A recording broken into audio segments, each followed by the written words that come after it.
ለረጅም ዓመታት የኖረች እንደ ዕድሜዋ ግን ብዙ ያልተነገረላት እንደ ሀገር የምትንቀሳቀስ ነገር ግን በዓለም አቀፍ ደረጃ እንደ ሀገር የማትታይ ከጂኦግራፊካል አቀማመጧ የተነሳ ብዙዎች የሚፈልጓት ተራመቷት የሚሸዋት በራሷ መንግስት ያላት በነፃነት ደግሞ የምትንቀሳቀስ ብዙ የዓለም ሀገራት እውቅና ያልሰጠዋት ሀገር ነች።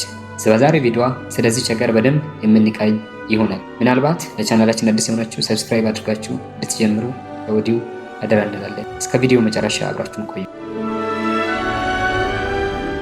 ታሪካችን የሚጀምረው ከዛሬ ሺህ ዓመታት በፊት በአፍሪካ ቀንድ ጫፍ ላይ ነው። ይቺ ምድር በወቅቱ ለግብፅ ፋሪዮኖች ውድ የሆኑ ዕጣን፣ ከርቤ እና ወርቅ የምታቀርብ የፑንት ምድር ወይንም ላንድ ኦፍ ፑንት በመባል የምትታወቅ የንግድ ማዕከልም ነበረች።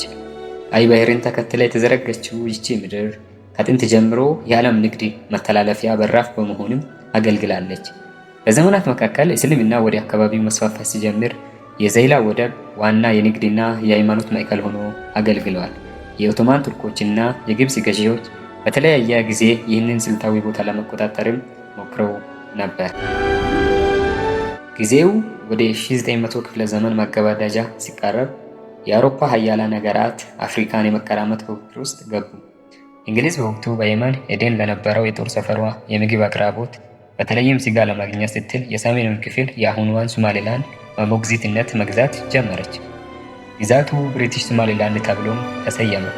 በሌላ በኩል ጣሊያን የደቡቡን ክፍል የአሁኗን ሶማሌን ያዘች።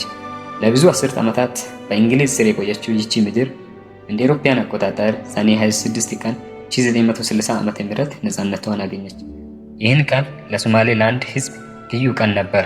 ዩናይትድ ስቴትስንና የተባበሩ መንግስታትን ጨምሮ ከ30 በላይ ሀገራት የዚች አዲስ ሀገር ነፃነቷን እውቅና ሰጡ።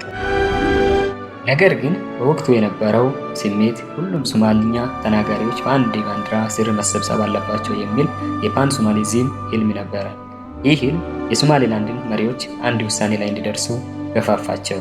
ነፃነታቸውን ባገኙበት በአምስተኛ ቀን ማለትም ከሐምሌ ቀን 1 1960 በደቡብ ከነበረው የጣሊያን ቅኝ ግዛት ጋር ተዋሃዱ። ዓላማውም የሶማሊያ ሪፐብሊክ መመስረት ነበረ። ነገር ግን ይህ ጋብቻ ገና ከጅምሩ እኩልነት የጎደለ ሆኖ ተገኘ። ስልጣን እና ኢኮኖሚ ልማት በደቡብ ሞቃዲሾ ላይ ሲያተኩር የሰሜኑ ክፍል ሶማሌላንድ ተረስቶ ቀረ። በ1969 ዓ.ም ጄኔራል ዚያድ ባሬ በወታደራዊ መፈንቅለ መንግስት ስልጣን ያዙ። የእሳቸው አገዛዝ ለሰሜኑ ህዝብ ይበልጥ ጨካኝ ሆነ። ይህንን ተከትሎ በ1981 ዓ.ም የሶማሌ ብሔራዊ ንቅናቄ SNM የተሰኘ አማጽያን ቡድን በሰሜኑ ተመሰረተ። ታሪኩ ወደ በጣም አሳዛኝ ምዕራፍ የሚሸጋገረው እንደ አውሮፓውያን አቆጣጠር በ1988 ዓ.ም ነው። የዚያድ ባሬ አውሮፕላኖች ከወታደራዊ ቤዝ እየተነሱ የገዛ ሀገራቸውን ከተማ አርጌሳን በቦምብ ደበደቡ። አርጌሳ ከምድረ ገጹ ጠፋች። የአፍሪካ ድሬዝዳን ተብላ እስክትጠራ ድረስ ህንፃዎቿ ፈራረሱ። በሺዎች የሚቆጠሩ ንጹሃን አለቁ። ሚሊዮኖች ተሰደዱ። ይህ ክስተት በሰሜኑ ህዝብ ልብ ውስጥ የማይሻር ቁስልና ከእንግዲህ ከደቡብ ጋር አብሮ መኖር አይቻልም የሚል ጽኑ እምነትን ተከለ። በ1991 ዓ.ም የዚያድ ባሬ መንግስት ወደቀች። ሶማሊያ በለየለት የእርስ በርስ ጦርነት ውስጥ ገባች። በዚህ ጊዜ የሶማሌላንድ ሽማግሌዎች ጉርቲ በመባል የሚታወቁ አንድ ወሳኝ እና ታሪካዊ እርምጃ ወሰዱ።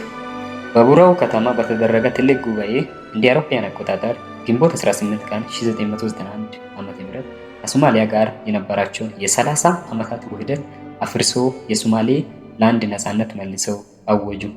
ከዚህ ጊዜ ጀምሮ ዓለም ፊቷን ብታዞርባቸውም የሶማሌላንድ ህዝቦች በራሳቸው ባህላዊ መንገድ ሰላማቸውን ገነቡ። የጎሳ ግጭቶችን በሽማግሌዎች ጥበብ ፈቱ። መሳሪያ የያዙ ሚሊሻዎችንም ወደ መደበኛ ፖሊስነትና ወታደራዊነት ቀየሩ። ዛሬ ሶማሌላንድ በዚያ ምስቅልቅል በበዛበት የአፍሪካ ቀንድ ውስጥ እንደ የሰላም ደሴት ትታያለች። የራሷ ገንዘብ፣ ፓስፖርት፣ ፓርላማና በዲሞክራሲያዊ መንገድ የሚመረጥ ፕሬዝዳንት አላት። ዋና ከተማዋ ሀርጌሳ ከፍርስራሽ ተነስታ ዘመናዊ ህንፃዎች የሚታዩባት ከተማ ሆናለች። የበርበራ ወደብም ለቀጠናው ትልቅ የኢኮኖሚ ተስፋ ሆኖ እያደገም ነው። ዓለም አቀፍ እውቅና ባታገኝም የሶማሌላንድ ታሪክ የህዝብ ጽናት፣ የይቅርታና በራስ አቅም ሀገርን የመገንባት ትልቅ ትምህርት ቤት ሆኖ ቀጥለዋል። ቪዲዮው ከተመቻችሁ ሰብስክራይብ በማድረግ ላይክ በማድረግ ቤተሰብ እንድትሆኑ ከወዲሁ እንጋብዛችኋለን።